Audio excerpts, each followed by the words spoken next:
Bantam Doubleday Dell Audio Publishing presents The Prodigal Spy by Joseph Kanon.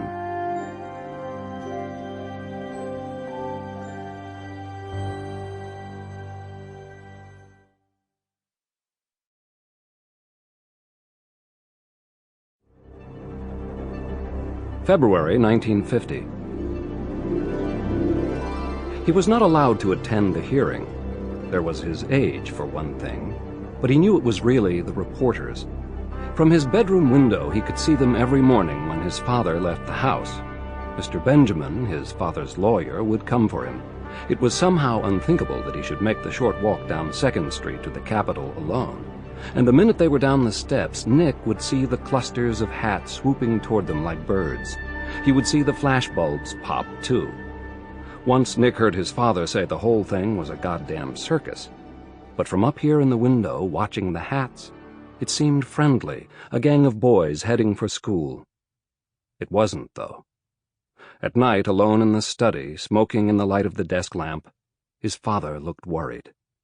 His mother always left for the Capitol separately after the pack of hats. She busied herself with Nora, arranging the day, then standing in front of the hall mirror, touching her hair, smoothing her wool skirt.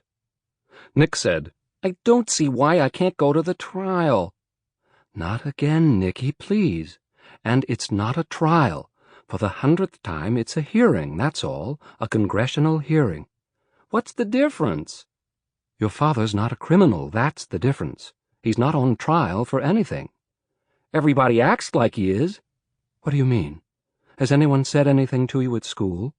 Nick shrugged. "Have they?" "They said he's on trial for being a communist." "Well, he's not on trial, and he's not a communist. So much for what they know." "How do I look?"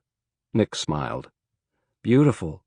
"Oh, you always say that," she said lightly, glancing at the mirror again and blotting her lips one last time. It was the harmless vanity of a pretty girl who'd been taught that how you looked mattered, that appearance could somehow determine events. "Look, I know all of this seems confusing, but it's not about you, do you understand? Just grown-ups. Your dad's fine. You don't want him to have to worry about you, too, do you? It's a bad time, that's all." After that, he didn't go to school. "At least for a while," his mother said, still pretending that things were normal. Now, after his parents left, the house would grow still, so quiet that he would tiptoe, listening for the sharp whistle of Nora's kettle in the kitchen, then the rustle of newspaper as she pored over what, with her Irish memory, she called his father's troubles. He was supposed to be reading Kidnapped. His mother said he was the right age for it. But after The Wicked Uncle and The Broken Stairs in the Dark, it all got confusing. Whigs and Jacobites, and you didn't know whose side you were supposed to be on. It made no more sense than the papers. His father was a New Dealer, but not a communist, according to Nora. Then why was he on trial? Some terrible woman had said he was a spy, but you only had to look at her all made up the way she was to know she was lying.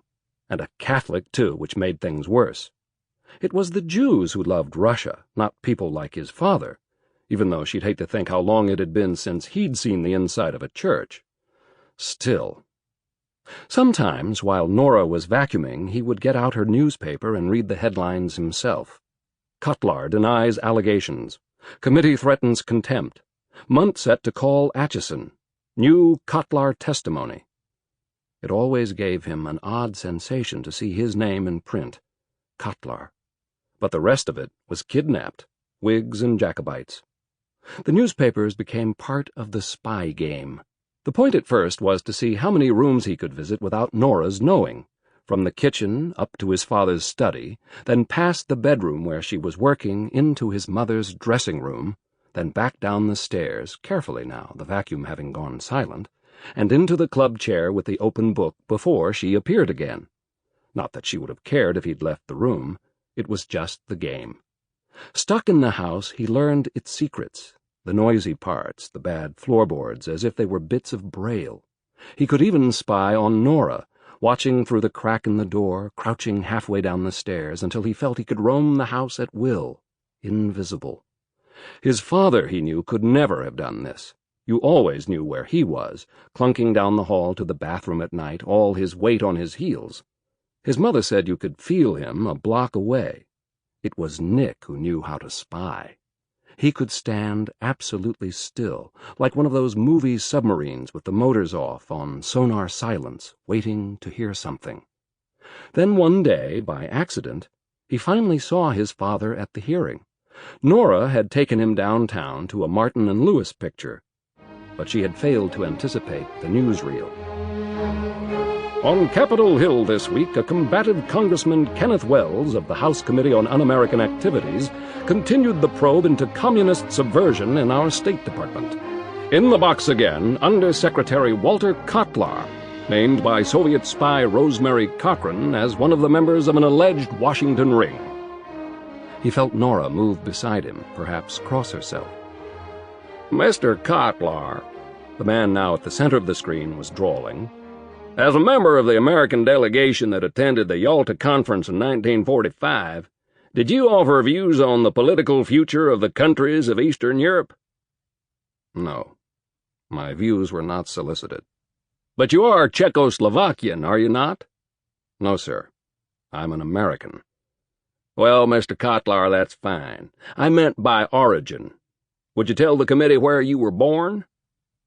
"I was born in what was then Bohemia, and is now part of Czechoslovakia," Nick's father said, but the carefulness of his answer had the odd effect of making him seem evasive. "I came to this country when I was 4 years old." "But you speak Czechoslovakian."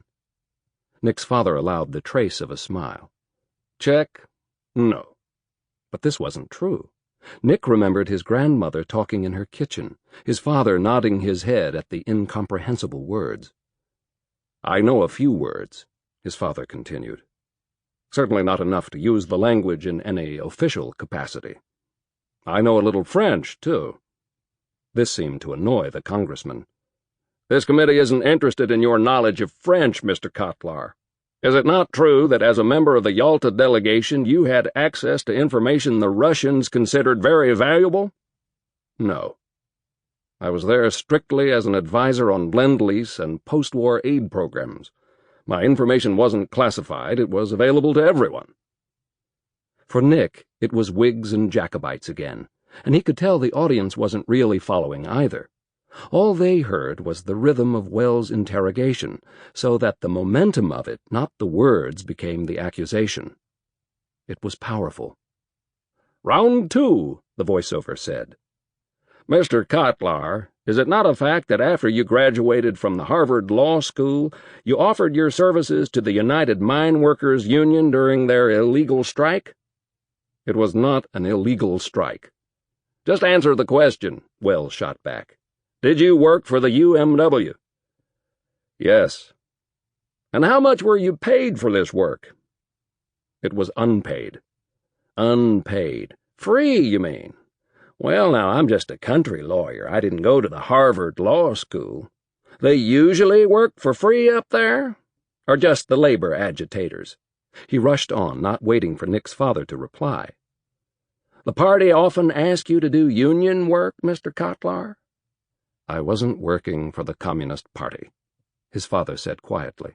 "No, just the miners, out of the goodness of your heart. What made them so special, I wonder, to work free of charge?" Nick's father waited, drawing the room to his side of the table, then let his lips form the hint of a smile. "My father was a coal miner. He asked me to help. I didn't think I could refuse." Another clip that must have been from another day. His father was wearing a different suit. The gray double-breasted one Nick's mother said made him look heavier. "Mr. Kotlar, Rosemary Cochrane testified that on several occasions she received government documents from you in her role as a courier for a Russian undercover operation. Do you recall that testimony?" "Vividly." "And you denied these charges. In fact, you denied ever having met her. Is that correct?" "To the best of my knowledge, I have never met her." Sample complete. Ready to continue?